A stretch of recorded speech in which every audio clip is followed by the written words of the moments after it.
Hello there. The outlook for the forecast across the UK looks very unsettled for the next 7 to 10 days. We'll maintain Atlantic airflow, so mild, but lots of low pressure systems which will bring further rain. Sunday looks to be one of these very unsettled days. Heavy rain spreading northwards and eastwards, and it'll turn very windy as well, but mild for the time of year.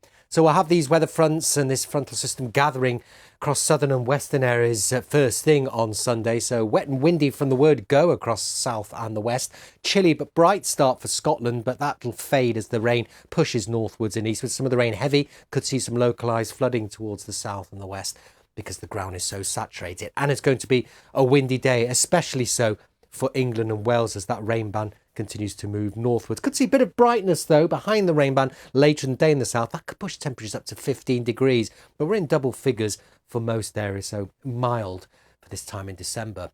The wind and the rain spreads northwards and eastwards into the North Sea for Sunday night, so it turns a bit drier again with lighter winds, some clear skies. Bands of showers will push in across western areas, the odd heavier one here, but I think most places will be frost free again. It'll be very mild in the south. Now, as we head into the new week, Monday will be another windy day. We've got strong southwesterly winds and weather fronts bringing showers or longer spells of rain. But it will start, I think, dry and bright, central, northern and eastern parts of the country.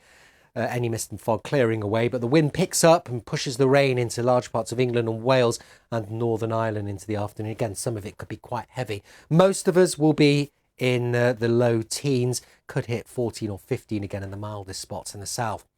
Now, as we head through Monday night into Tuesday, this deepening area of low pressure could cause some impacts with wind and rain. And again, heavy rain falling on saturated ground likely to cause some localised flooding problems. So we could see further warnings issued. You have to head online to check those out.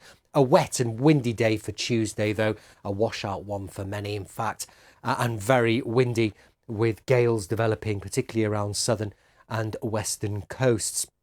Temperature-wise, again, very mild for the time of year, low to mid-teens across the board.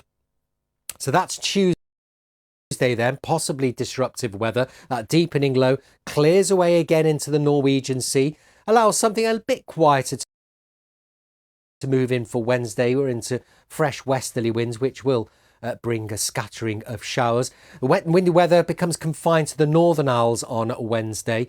Elsewhere, though, it's going to be one of sunshine and showers for Wednesday. And some parts of the east of Scotland and East England will stay dry all day with some sunshine. Temperatures still mild, but maybe a degree or so down on what we'll have Monday and Tuesday. But if we look further ahead, we hold on to an active jet stream, and that'll steer low pressure systems towards our shores. Always wettest and windiest towards northern and western parts of the UK. A better chance of staying drier closer to this high pressure system which will develop over the near continent, but you can see we're dominated by areas of low pressure, so it stays on the whole mostly mild for the time of year, wet and windy, particularly in the north and the west, and there's a potential that some of the low pressure systems could be quite deep and again quite disruptive. So stay tuned to the forecast and head online to check out all the latest warnings.